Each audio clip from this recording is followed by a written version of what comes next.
Hey guys, welcome back to my channel Bhavanne's ಕಿಚನ್ಗೆ ಸ್ವಾಗತ. ನಾನಿವತ್ತು ಸ್ಪೆಷಲ್ ಆದ ಚಿಕನ್ ಬಿರಿಯಾನಿ ಮಾಡ್ತಾಯಿದ್ದೀನಿ.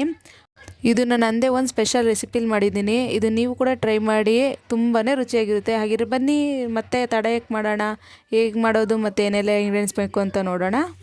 ಮೊದಲಿಗೆ ಚಿಕನ್ 1.5 kg, ಅಕ್ಕಿ 4 ಗ್ಲಾಸ್, ಈರುಳ್ಳಿ 1 ಕಪ್, ಬಿರಿಯಾನಿ ಪೌಡರ್ 4 ಸ್ಪೂನ್, ತುಪ್ಪ 2 ಸ್ಪೂನ್, ಸಣ್ಣದಾಗಿ ಕಟ್ ಮಾಡಿ ಇಟ್ಕೊಂಡಿರೋ ಹಸಿಮೆಣ್ಸಿನ್ಕಾಯಿ 5, ಮಸಾಲೆಗೆ ಹಸಿಮೆಣ್ಸಿನ್ಕಾಯಿ, ಶುಂಠಿ, ಲವಂಗ, ಚಕ್ಕೆ, ದಪ್ಪ ಕಟ್ ಮಾಡಿ ಇಟ್ಕೊಂಡಿರೋ ಟೊಮೆಟೊ 2, ಪುದೀನ ಸೊಪ್ಪು 1 ಇಡಿ, ಬೆಳ್ಳುಳ್ಳಿ 4, ಚಿಟಿಕೆ ಅರಿಶಿಣ, ಬಿರಿಯಾನಿ ಪಲಾವ್ ಮಸಾಲ, ಸಣ್ಣದಾಗಿ ಹೆಚ್ಚಿಟ್ಕೊಂಡಿರೋ ಟೊಮೆಟೊ 1 ಕಪ್, ಕೊತ್ತಂಬರಿ ಸೊಪ್ಪು 1 ಹಿಡಿ, ದಪ್ಪದಾಗಿ ಹೆಚ್ಚಿಟ್ಕೊಂಡಿರೋ ಈರುಳ್ಳಿ 2, ಎಣ್ಣೆ 1 ಕಪ್, ಮೊಸರು 1 ಕಪ್, 1 ನಿಂಬೆಹಣ್ಣು, ರುಚಿಗೆ ತಕ್ಕಷ್ಟು ಉಪ್ಪು. ಇದಿಷ್ಟು ಇಂಗ್ರೀಡಿಯೆಂಟ್ಸ್ ನಮಗೆ ಬೇಕಾಗುತ್ತೆ. ಬನ್ನಿ ಹೇಗೆ ಮಾಡೋದು ನೋಡೋಣ.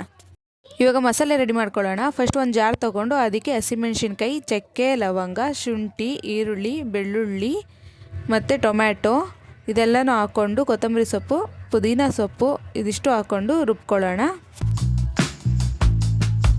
ನಂತರ ಸ್ಟವ್ ಹಚ್ಚಿ ಒಂದು ಕಡಾಯಿ ಇಟ್ಟು ಕಾಯ್ಲಿಕ್ಕೆ ಬಿಡೋಣ. ಅದು ಕಾಯ್ದ ನಂತರ ಒಂದು ಬೌಲ್ ಎಣ್ಣೆ ಹಾಕಿ ಮತ್ತು ತುಪ್ಪ 1 ಸ್ಪೂನ್ ಹಾಕಿ ಬಿಸಿ ಮಾಡ್ಕೊಳ್ಳೋಣ. ಅದು ಕಾದ ನಂತರ ಪಲಾವ್ ಮಸಾಲೆಗಳೆಲ್ಲನೂ ಹಾಕ್ಕೊಂಡು ಲೈಟಾಗಿ ಫ್ರೈ ಮಾಡ್ಕೊಳ್ಳೋಣ.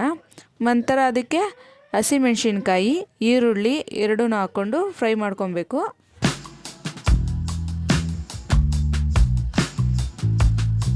ನೋಡಿ, ಇಲ್ಲಿ ಈರುಳ್ಳಿ ಲೈಟಾಗಿ ಫ್ರೈ ಆಗಿದೆ. ಇವಾಗ ಇದಕ್ಕೆ ನಾನು ಚಿಕನ್ ಹಾಕ್ಕೊತಾ ಇದ್ದೀನಿ.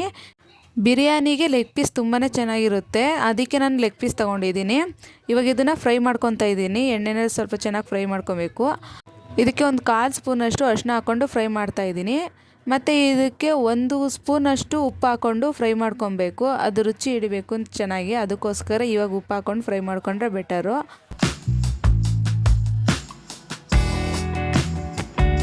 ನೋಡಿ, ಇಲ್ಲಿ ಆಲ್ಮೋಸ್ಟ್ ಫ್ರೈ ಆಗಿದೆ. ಇವಾಗ ಇದಕ್ಕೆ ರುಬ್ಕೊಂಡಿರೋ ಮಸಾಲೆ ಹಾಕ್ಕೊಂಡು ಫ್ರೈ ಮಾಡ್ಕೊತಾ ಇದ್ದೀನಿ.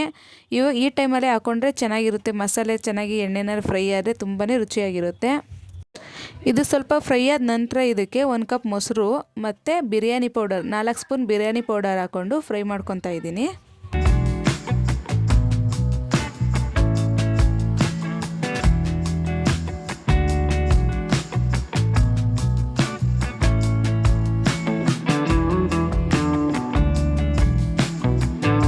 ನೋಡಿ, ಇಲ್ಲಿ ಇದು ಲೈಟಾಗಿ ಫ್ರೈ ಆಗಿದೆ. ಇವಾಗ ಇದಕ್ಕೆ ಕಟ್ ಮಾಡಿ ಇಟ್ಕೊಂಡಿರೋ ಟೊಮ್ಯಾಟೊ ಹಾಕ್ಕೊಂಡು ಫ್ರೈ ಮಾಡ್ಕೊತಾ ಇದ್ದೀನಿ.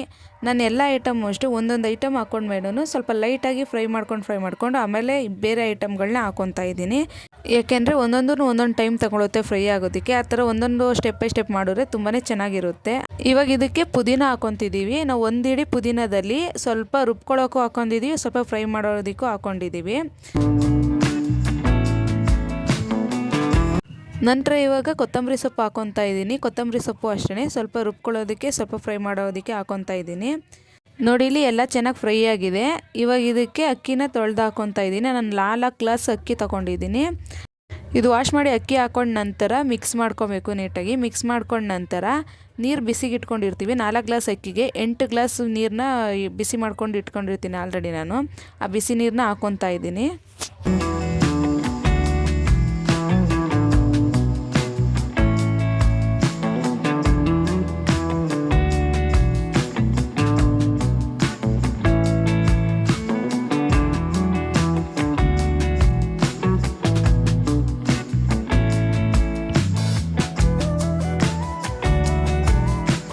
ನೀರು ಹಾಕೊಂಡ ನಂತರ ಚೆನ್ನಾಗಿ ಮಿಕ್ಸ್ ಮಾಡಿ ಅದಕ್ಕೆ 1 ಸ್ಪೂನ್ ತುಪ್ಪ ಹಾಕ್ಕೊತಾ ಇದ್ದೀನಿ. ನಂತರ ಇವಾಗ ನಾನು ಉಪ್ಪು ಹಾಕ್ಕೊತಾ ಇದ್ದೀನಿ. ನಾವು ಮೊದಲು ಫ್ರೈಗೂ ಕೂಡ ಉಪ್ಪು ಹಾಕ್ಕೊಂಡಿದ್ದೆ. ಅದಕ್ಕೆ ಫಸ್ಟು ಟೇಸ್ಟ್ ನೋಡಿಬಿಟ್ಟು ನಿಮ್ಮ ರುಚಿಗೆ ತಕ್ಕಷ್ಟು ಉಪ್ಪು ಹಾಕ್ಕೊಳ್ಳಿ. ಉಪ್ಪು ಹಾಕೊಂಡ ನಂತರ ಚೆನ್ನಾಗಿ ಮಿಕ್ಸ್ ಮಾಡ್ಕೊತಾ ಇದ್ದೀನಿ.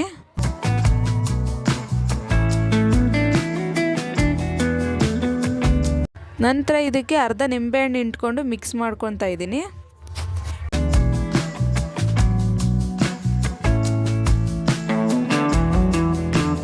ಮಿಕ್ಸ್ ಮಾಡಿದ ನಂತರ ಪ್ಲೇಟ್ ಮುಚ್ಚಿ ಬೇಯಿಸ್ಕೊಳ್ಳೋಣ.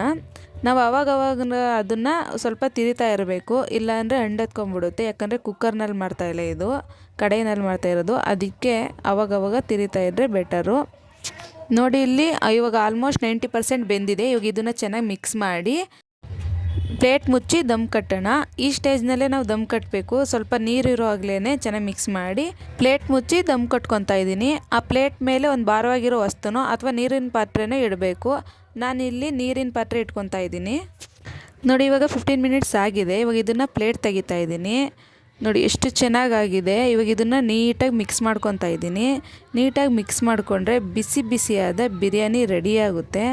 ತುಂಬಾ ರುಚಿಯಾಗಿರುತ್ತೆ. ಈ ರೆಸಿಪಿನ ನೀವು ಕೂಡ ನಿಮ್ಮ ಮನೆಯಲ್ಲಿ ಟ್ರೈ ಮಾಡಿ. ಹೇಗಿತ್ತು ಅಂತ ಕಮೆಂಟ್ ಮಾಡಿ, ಲೈಕ್ ಮಾಡಿ, ಶೇರ್ ಮಾಡಿ ಆ್ಯಂಡ್ ಇನ್ನೂ ಹೆಚ್ಚಿನ ವೀಡಿಯೋಸ್ಗಾಗಿ ಸಬ್ಸ್ಕ್ರೈಬ್ ಮಾಡಿ. Thank you.